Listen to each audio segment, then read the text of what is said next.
guys, I just want to do another quick video letting you know what you can get out of each particular band split, where your benefits are. This is usually the biggest driving factor in what radio you're going to select is the band split, whether you need a single band radio or a multi-band radio. In a lot of cases, depending on where you're located, you may only need a single band radio. So let's just go over some of the pros and cons and things that you get with one band versus the other. So looking at the same lineup of radios that we had in the last video, we've got VHF radios on the left, a UHF radio in the middle, a dual band radio that's analog only, representing amateur radios in general, or Baofeng radios in general, and then finally a multi-band radio from Harris. What you get from a single band. Let's isolate the band. VHF, for example, 136 to 174. What you can get in terms of programming on that particular band split is you have your NOAA weather radio channels. They exist within the VHF band. You also have your multiple use radio service channels, the MERS channels. Also somewhat related to that are the business itinerant channels, blue dot, green dot, red dot, purple dot. These are channels that are designed for business use, and they don't require a license for you to operate on those channels, provided that you are operating within the power requirements and other specifications set forth by the FCC. You have business itinerant MERS channels, and you have NOAA weather radio channels. You also have the 2-meter band for VHF amateur radio. So that is the amateur radio bands that exist within the VHF spectrum, which is probably the number one or the number two, depending on where you're located, most common repeater frequencies for amateur radios. And those repeaters exist all across the country in great numbers. In any one particular county that you're in, you may be able to hit repeaters in your county and counties bordering you. So there could be very many amateur radio repeaters available to you in VHF on the 2-meter band. In addition to that, a lot of public safety will use VHF in some areas that are more rural and don't require as many talk groups or channels for their networked system, or maybe their system isn't networked. Either way, you may be able to monitor public safety, or if you're in public safety, you may be able to transmit and receive on those channels for your own radio, should you decide to purchase one of these, or you have your own single band VHF radio. In addition to public safety, NOAA weather radio, and MERS channels and amateur radio, you also have the marine band, which may or may not be important to you, specifically depending on whether or not you are in an area surrounded by waterways or large bodies of water. So the marine band, amateur radio, which exists in several different band splits, but specifically for VHF, we'll talk the marine band, multiple use radio service, MERS, and NOAA weather radio, and some public safety specific to VHF. That's what you get out of the VHF band, which you may not get in other bands. Let's move on to the UHF band. UHF band, one little kind of aside, something that I like a lot about UHF is you get a shorter antenna. The antenna is specifically tuned for the frequencies that you're on, so there's nothing you can really do, generally speaking, about the size of your antenna. However, in UHF, the antenna is naturally smaller. What that means is it's less chance for it to break, bend, get caught in stuff, or kind of get in your way. So I do prefer it for that reason. It's just a little aside, really not a huge contributing factor, just kind of a bonus. But in terms of UHF, what can you come to expect from programming on the UHF side? Well, specific to UHF, you have some things that are very much in common with the VHF band. You have public safety uses the UHF band. They do use it in depending on what area you're in. So again, if you're in public safety or you just simply want to monitor them, those frequencies would be compatible with a UHF single band radio. In addition to that, you also have an amateur radio band, the 70 centimeter amateur radio band. Now that is probably the number one or number two most common amateur radio band in this country for sure.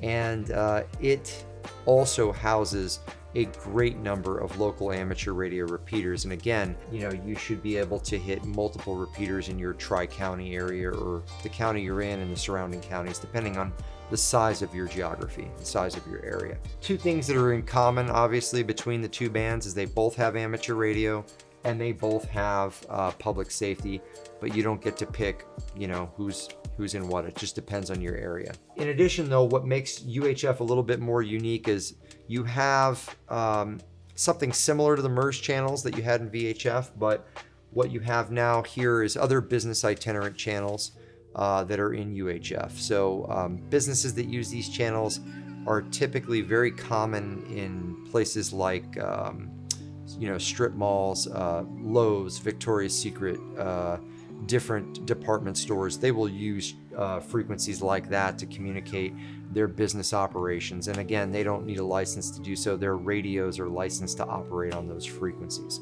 The other thing that you get with UHF that you do not get with VHF is you have access to FRS channels and GMRS channels, or GMRS repeaters specifically. The Family Radio Service, FRS, and GMRS, the General Mobile Radio Service, these are a set of shared frequencies that you probably are familiar with if you've ever bought or used a radio that was designed for camping or something similar from a place like Cabela's or Walmart.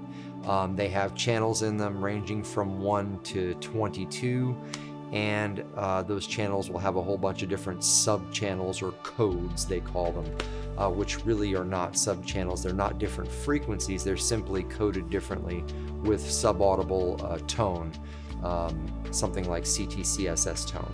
These radios, whether it's Motorola or Harris or whoever, as long as it's in the UHF band split that covers those frequencies in that band split, you'll be able to transmit and receive on those channels.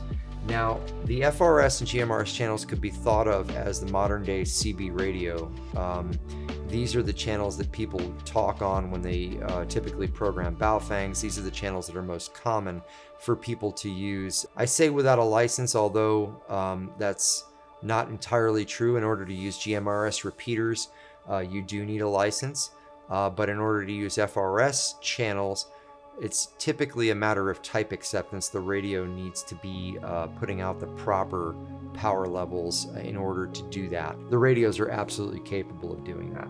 So in terms of interoperability, these radios can communicate with any of the camping radios that are out there, any radios that are picked up from Walmart or Cabela's or Amazon, channels 1 through 22, you'll be able to communicate with them in the UHF band, and these radios can be programmed to house those same channels. In addition to GMRS and FRS channels, public safety, amateur radio in the 70 centimeter band, and the business itinerant channels, we can program other frequencies in here, private channels for you to use, any channels that you're licensed by the FCC to operate a repeater on or just operate in simplex on. In addition to operating on any of those channels in analog, they can of course be operated on in digital P25, digital unencrypted mode, or should you be permitted to do so, they can be programmed to use encryption, either DES or AES 256 encryption.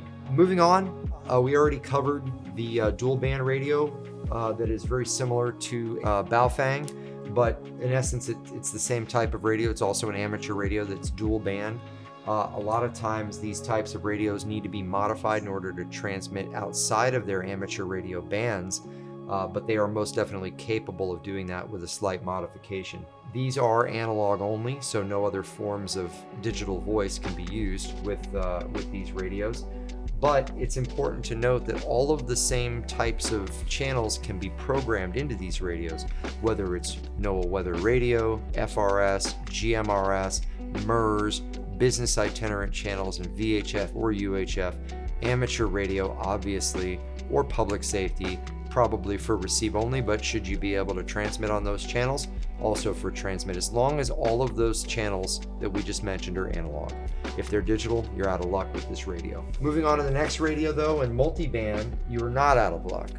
You have all the same ability to program everything we just mentioned in analog, but you can also do it in P25 digital unencrypted, and you can use P25 digital encrypted using DES or AES 256 encryption. They are software defined, so the programming that we do when we sell radios is going to be comprehensive. It's going to include a ton of channels, sometimes upwards of 300 or 500 channels, depending on what's in your area, and we custom program the radios based on what it is that you're going to be using or what you feel like you're going to be able to monitor within your area or transmit on within your area.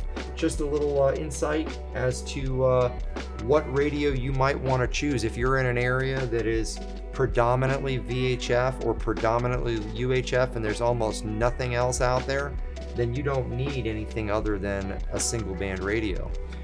If you're going to be operating on a team with other guys and you just want to talk to your other guys, something like a UHF radio would probably be ideal for the highest level of interoperability, being able to talk on FRS channels, being able to talk on GMRS repeaters, things of that nature, or simply communicating in simplex, transmitting on the same frequency you receive on. And you can do that either in analog, P25 digital, or encrypted, with AES 256 being the highest level of encryption, which is what I would choose. If you're in an area where they have a 7 and 800 megahertz, 7 or 800 megahertz P25 trunk system, maybe it's a phase 1 system, maybe a phase 2 system, doesn't matter.